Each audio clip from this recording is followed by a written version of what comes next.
21세기 종교의 궁극적인 목표점. 20세기는 격동의 시기였습니다. 지난 2000년 동안 일어났던 일들보다 더 많은 일들이 100년 사이에 일어났습니다.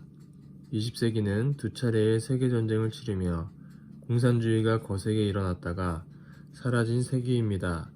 또 하나님을 저버리고 물질에 매몰된 세기였습니다. 그렇다면 21세기는 어떨까요? 과학이 발달하면서 더 이상 종교가 필요 없어졌다는 사람들도 있지만 인간의 정신세계가 없어지지 않는 한 종교의 역할은 결코 끝나지 않을 것입니다. 종교의 목적은 무엇입니까? 그것은 하나님의 이상세계를 이룩하는 것입니다. 더 많은 사람을 종교의 세계로 전도하려고 노력하는 까닭은 더 많은 사람을 하나님의 백성이 되도록 하기 위함입니다.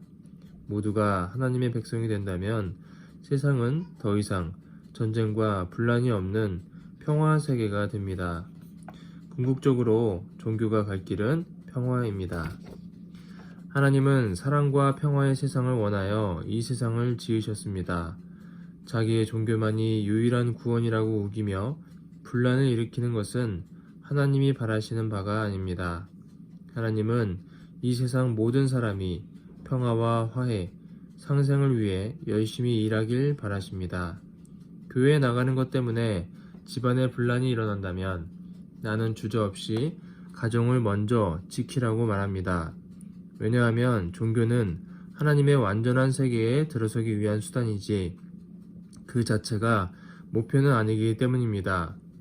인류는 갈라진 의견을 하나로 모으고 충돌하는 문명의 합집점을 찾아낼 것입니다. 앞으로 인류를 이끌어갈 사상은 그동안의 모든 종교와 모든 사상을 다 함께 아우르는 것이어야 합니다. 지난날처럼 한 나라가 앞장서서 인류를 끌고 나가던 시대는 이미 끝났습니다. 민족주의의 시대도 끝이 났습니다. 지금처럼 종교와 인종을 앞세워 같은 무리들끼리 뭉치는 시대가 계속된다면 인류는 전쟁을 되풀이할 수밖에 없습니다. 관습과 전통을 넘어서지 않으면 평화의 시대가 결코 올 수 없습니다. 지금까지 인간을 조종해온 그 어떤 주의나 사상, 종교도 다가올 미래의 평화와 통일을 이룩할 수 없습니다. 그러니 미래에는 불교도 넘어서고 기독교도 넘어서고 이슬람교도 넘어서는 새로운 이념과 사상이 나와야 합니다. 내가 수십 년 동안 종파도 넘어서고 종교도 넘어서야 한다고 목이 터지도록 주장해온 것도 바로 이러한 이유 때문입니다. 지구상에는 200개가 넘는 나라들이 있고 그 나라들마다 모두 국경을 갖고 있습니다. 나라와 나라 사이에는 서로를 구분하는 국경이 있습니다. 국경으로 나뉜 나라들은 영속할 수 없습니다. 국경을 극복할 수 있는 것은 종교뿐입니다. 그런데도 사람들에게 희망이 되어야 할 종교가 수많은 종파로 나뉘어 저희들끼리 싸우기에 바쁩니다. 자기 종교, 자기 교파 제일주의에 빠져 세상이 변하고 새로운 시대가 열리는 것을 알지 못합니다. 수천 년 동안 쌓아온 종교의 담을 허물기란 쉽지 않습니다. 그렇지만 평화세계로 가기 위해서는 반드시 종교의 담을 헐어야 합니다. 종당과 종파들은 부질없는 싸움을 그치고 서로의 의견을 조율해 가면서 하나의 세계를 향해 나아가는 방법을 고민해야 합니다. 세계 평화의 실현을 위한 종교의 역할을 다하기 위해 구체적인 실천의 길로 나서야 합니다. 행복한 미래는 물질적인 번영만으로는 이루어질 수 없습니다. 종교 간의 이해, 정신적인 화합을 통해 사상과 문화, 인종 간의 갈등을 극복하는 게 시급합니다. 나는 전 세계의 다양한 종교인들을 향해 세 가지 부탁을 합니다. 첫째는 다른 종교의 전통을 존중하고 종교 간의 분쟁이나 충돌을 힘써 막을 것. 둘째는 모든 종교 공동체는 서로 협력하며 세계에 봉사할 것. 셋째는 세계 평화를 위한 사명을 완수하기 위해 모든 종교 지도자가 참석하는 조직으로 발전시킬 것입니다. 오른쪽 눈은 왼쪽 눈을 위에 있고 왼쪽 눈은 오른쪽 눈을 위에 있습니다. 또한 두 눈은 인간 전체를 위해 존재합니다. 우리 몸의 사지가 다 그렇습니다. 자기를 위해 존재하는 것은 하나도 없습니다. 종교도 자기 종교를 위해 존재하는 것이 아니라 사랑과 평화를 위해 존재합니다. 세계 평화가 이루어지면 더 이상 종교가 필요 없습니다. 종교의 궁극적인 목표점은 사랑과 평화가 가득한 세상을 현실 세계에서 완성하는 것입니다. 그것이 하나님의 뜻입니다. 사람의 마음을 평화에 대한 갈망으로 가득 차게 만드는 일은 쉽지 않습니다. 그러기 위해서는 끊임없이 가르치고 또 가르쳐야 합니다. 그래서 나는 교육 사업에 정성을 들입니다.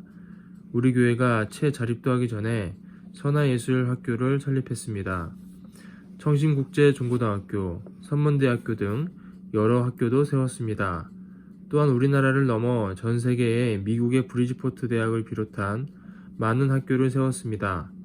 나의 교육 이념은 선화예술학교를 세울 때처럼 하늘을 사랑하고 사람을 사랑하며 나라를 위해 일하는 인재를 키우는 것입니다. 학교는 진리를 가르치는 성소와 같은 곳입니다. 학교에서 가르쳐야 할 가장 중요한 진리가 무엇일까요? 첫째는 하나님을 알아 그 존재를 현실에 실현하는 것입니다. 둘째는 인간 존재의 근원을 알아 자신의 책임을 다하고 세계의 운명에 책임을 지는 것입니다.